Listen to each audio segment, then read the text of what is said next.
Hello, my friends. Welcome to another Wednesday on the Back to Me podcast.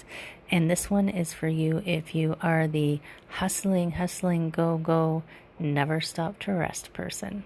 I hope you enjoy it. Let me know what you think, and I hope to see you soon. Take care.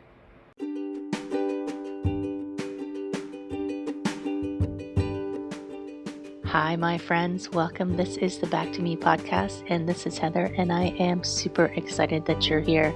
You are going to hear some tips and some tricks and some ideas to help you live your happiest and healthiest self. I call it Back to Me because when you are taking care of yourself, back to me, then you can take better care of others, and we can all make the world a better place. This is Wellness Your Way, and I am super happy that you're here.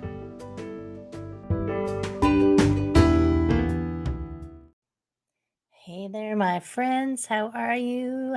I hope you're having an amazing day, as always. Um, it's the Back to Me podcast. And you know what? This one is kind of funny. This one is called How Long is Your Train? And this is a thought that came to me. I was having a conversation with some people, and we were talking about how right now, in our culture, in our jobs, we feel like it's this hustle culture. You have to go. You have to be doing. And one of the people in the group was commenting that even though she was on vacation, she felt guilty for resting and doing nothing. And because she was missing something, even on vacation, you have to be going and doing and going and doing. And I was thinking, oh my gosh, we have hit this place where there's no time, or we feel like there's no time to just be quiet, just be reflective, just sit, and maybe even, hey, why not recharge our batteries? How crazy would that be? And what can happen with this go, is you hit the wall, right? The proverbial wall, you burn out. And sometimes we come close to it. I mean, I don't know what real burnout looks like. And what is real burnout? I mean, I'm not going to try and define it, but I have come to places where I have pushed myself so hard in former careers and left those jobs. When I got to the next place, I just couldn't get going again.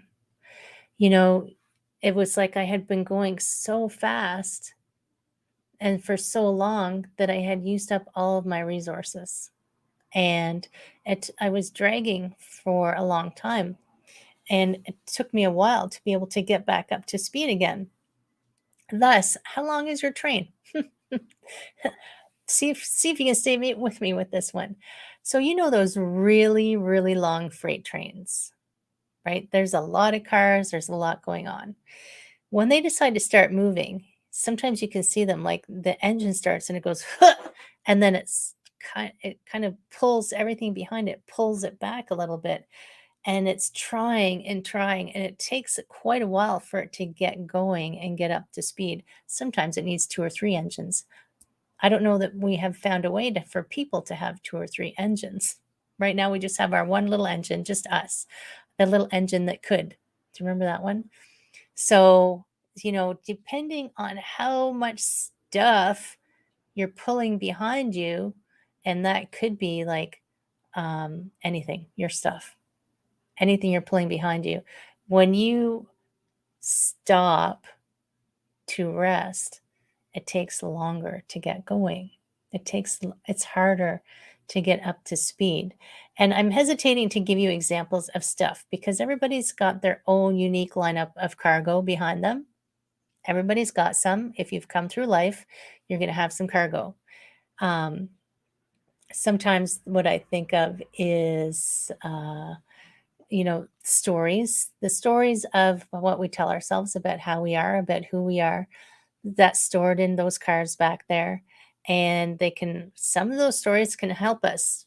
They're actually the little helper engines. Some of those stories are putting the brakes on us, and it's even harder to get moving. So, it was actually a psychic who told me this once. He said, I had an overinflated sense of duty.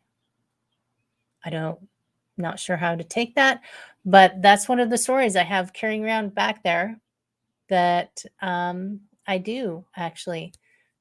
He was right. I actually do have an overinflated sense of duty. We have these stories about you have to be polite, you know, don't be rude, which sometimes means don't say no to someone who's doing something, treating you badly.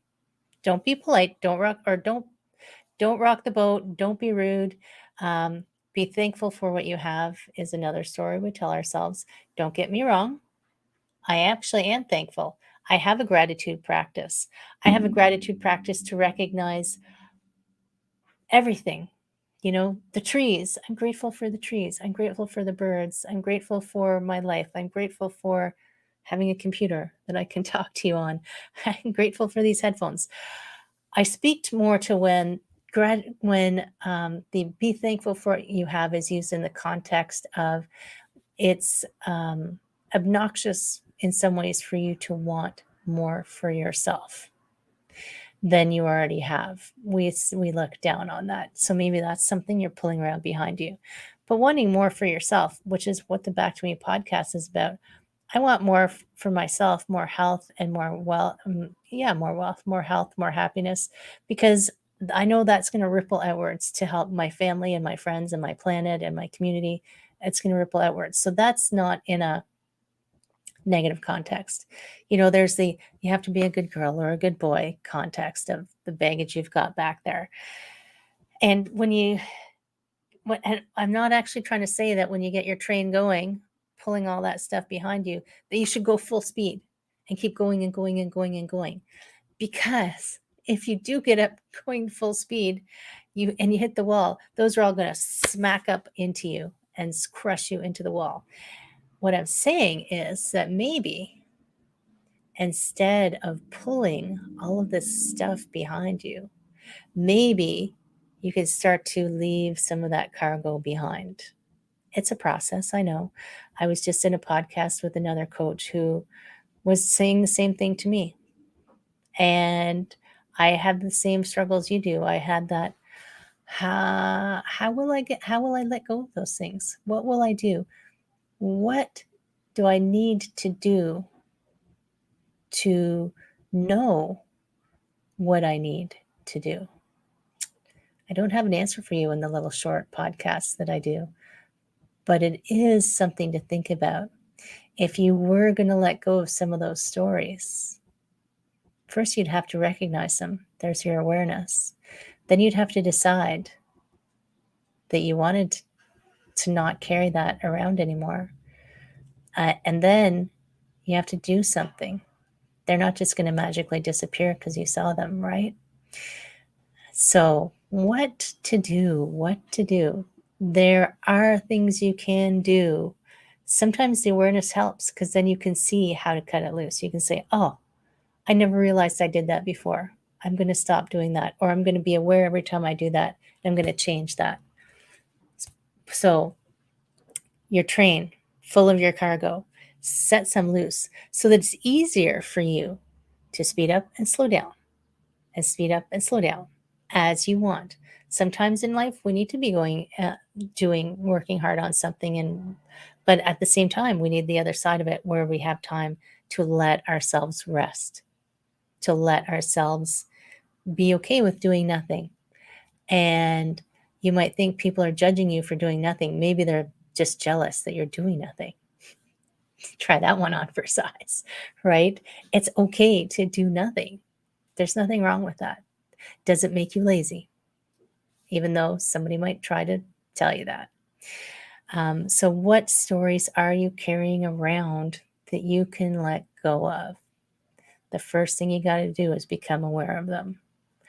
And just super briefly, I'm going from trains to monks.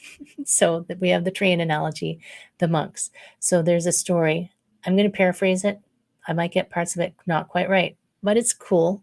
I'm just going to make a point with it. Buddhist monks technically are not allowed to touch women. So that makes me think this story is quite old because when I was in India, I spent a week with a female monk. So does that mean she's not allowed to touch herself? So anyway, I digress. So there's two monks. They're not allowed to touch women. They're walking along a road. They come to a river that they have to cross. And there's a woman, and she's standing there, and she can't get across herself. So one of the monks picks up the woman, carries her across, puts her down, and he and his friend go off walking, continuing on their way.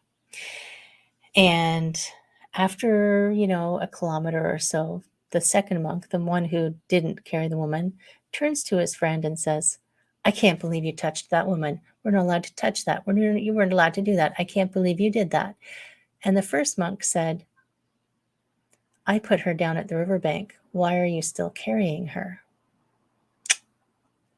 So if that helps you kind of get some context of sometimes rumination and carrying stories around wasn't making him happy. It wasn't making him feel better. It was stressing him out.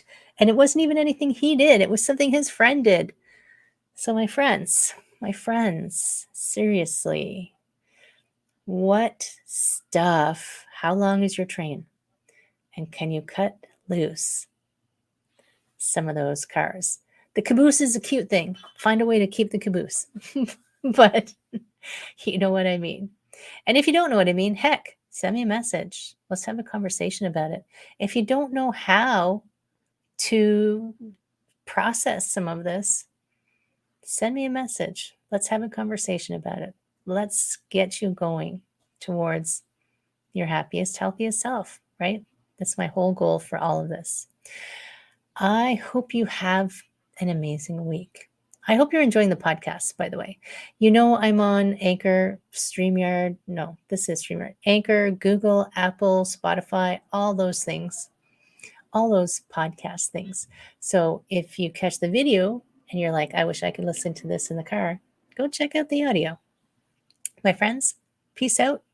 Take care. I will see you again soon.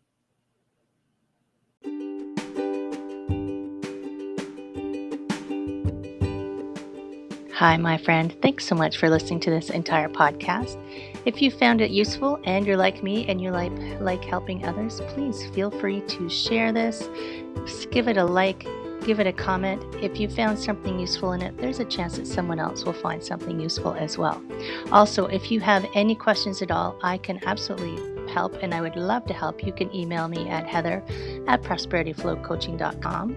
If you want more of this awesome content, you can follow me on Instagram, Heather Stewart Coaching. You can follow me on Facebook, Prosperity Flow Coaching. And I have a personal request. I want to help as many people as I can with these podcasts. And if you could give me a review, hopefully a good one, if you could share, if you could send this out into the world, I would truly appreciate it. I hope you have an amazing day, and I hope that you find your way to wellness by getting back to me. Take care, my friend.